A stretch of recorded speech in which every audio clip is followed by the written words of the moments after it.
Vikings putting on the pads. We're going to break down day 5 of Vikings training camp, baby.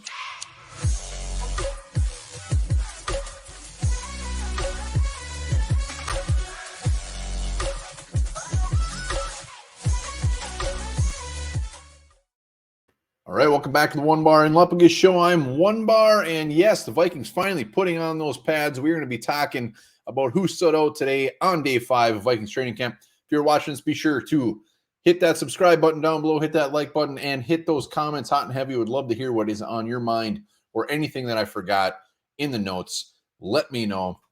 As always, I want to give props to Will Regis, Jeff Wald, Tatum Everett, everybody else that we're pulling these nuggets from. I will actually be there tomorrow and the day after, so I'll finally get to see this stuff firsthand. If I happen to see you, I would love to give you some sort of awkward high five and maybe buy you a beer, so be sure to hit me up as well. But let's do this. All right, so, pads, everybody seems to be very excited. The fact that the pads are on, they still can't really, it's not like anybody's laying wood out there or putting anybody into the ground. But I think when the pads start to come on, things are a little bit more serious. And there was some definitely winners today, and it sounds like a lot of those winners were more on the defensive side of the ball. Sounds like the play of the day, Eric Kendricks making a very good interception on Kirk Cousins, just ripping that ball away from Johnny Munt. Johnny Munt could not hold on to that thing. And speaking of Johnny Munt, the reason he was out there, Irv Smith left the field.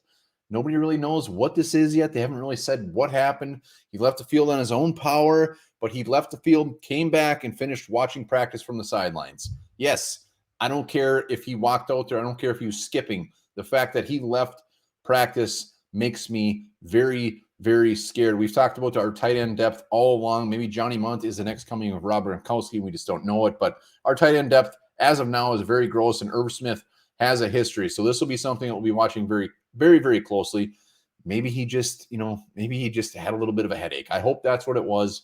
But Irv Smith did not finish practice. Somebody who did was KJ Osborne, continuing to rip it up. He's gonna hold down that number 3 spot. He's gonna be a fantastic number 3. Continuing to have a very, very good camp, which I love. Wide receiver, another wide receiver, Amir Smith-Marset. Again, he's really, I think he's really solidifying himself as that number 4 wide receiver. But I think there's times, it sounds like he's out there quite a bit, and they are trying to get him the ball. And when he gets the ball, he is making plays. So Amir Smith-Marset, well done. I'm very excited about that. But one guy who shouldn't be excited about that is probably BC Johnson. BC Johnson, do they keep him as a 5? Do they get, what's the point of keeping him as a 5? Maybe taking reps away from Jalen Naylor. So BC Johnson still having a very good camp, but that wide receiver 4 is one thing that I am really, really checking out. As always, Thielen, Jefferson, again, making some very nice catches. Cousins throwing some very good balls. Speaking of balls, on the defensive side of the ball, Daniil Hunter, Zadarius Smith, Harrison Phillips, Dalvin Tomlinson holding down that defensive front. Armand Watts getting mixed in as well, and they are looking very, very good. Somebody who's not looking very good today, who did not have a very good day, was Mr. Garrett Bradberry. Nobody is going to be surprised about this, but Garrett Bradberry, Will Reggett saying that he pretty much just got absolutely whooped by Horrible Harry. And, that has been his MO.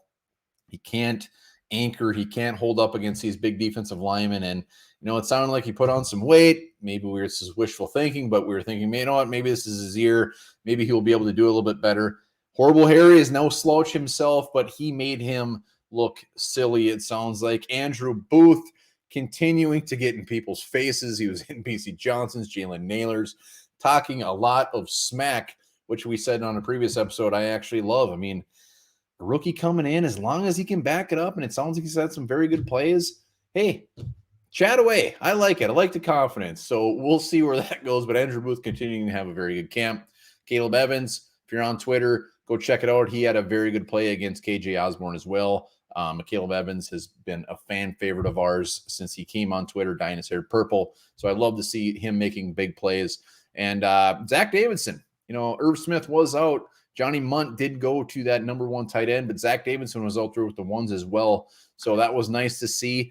So that's, really it. There wasn't anything overly groundbreaking. Some very good plays on Twitter. So check it out. Cam Dantzler had some good plays, again, making it very hard for Andrew Booth to take over that spot. But it sounds like defense was the theme of the day, with some the usuals sprinkled in on offense. And Dalvin Cook, I should say, also had a very, very good run, but we should not be surprised by that one damn bit because he's one of the best in the business. Let me know in the comments below if I missed any news and nuggets. Like I said, I'll be there tomorrow. I'll be there the day after. So, like I said, if you see me, I'd love to give you an awkward high five.